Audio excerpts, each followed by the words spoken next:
আসসালামু আলাইকুম। একটা সময় সাকিব তামিম লড়াই হইতো, এবার হচ্ছে অ্যালেক্স হেলস এবং তামিম ইকবালের। অ্যালেক্স হেলস এবং সাকিব আল হাসান একই দলে খেলেছিল গত শ্রীলঙ্কা লঙ্কান টি10, এবং সেই লঙ্কান টি10 তারা গল মার্বেলাসের হয়ে এক দলে খেলেছিল। এবং আসল যে প্রশ্নটা আসছে, এইগুলো কি সাকিব আল হাসান কি শিখিয়ে দিয়েছিল কিনা, সাকিব আল হাসান অ্যালেক্স হেলসকে কি শিখিয়ে দিয়েছিল কিনা। তো এইসব বিষয়টা হচ্ছে সবাই বলতেছে। তো আমি এটা আসলে পার্সোনালি পরে বলতেছি। সেটা হচ্ছে, প্রথম না, আমরা এখন থেকে সবাই জেনে আসছি যে তামিম ইকবালের সবকিছুই দোষ ছিল।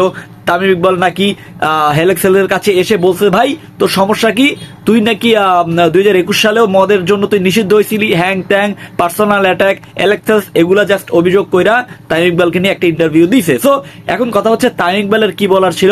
সো তামিম ইকবাল আজকে যে জিনিসটা ক্লিয়ার করছে সেটা হচ্ছে, ভাই ওরে আমি এত ফলো করি না, ও যে 21 সালে যে ব্যান হয়েছে তাও আমি জানি না, কিন্তু ও যে আমার নামে মিথ্যা অপবাদ দিছে। মিথ্যা অপবাদ কেন দিছে?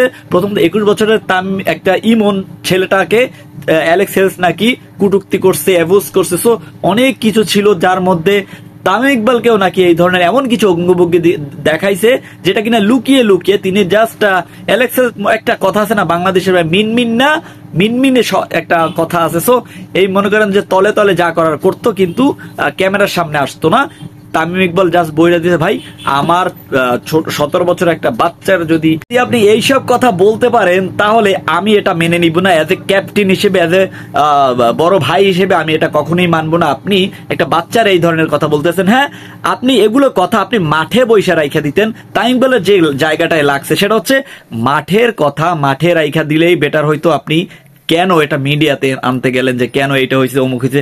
মাঠের কথা মাঠে রাইখা দেন না, আপনি কেন এই টপিকসটা আবার নিয়ে আসছেন? সো ভালো মন্দ আমি বুঝি না, ভালো মন্দ আপনাদের কাছে ছেড়ে দিলাম। সো আপনি কি মনে করেন প্লিজ একটু কমেন্ট করে জানাই দেন। ধন্যবাদ।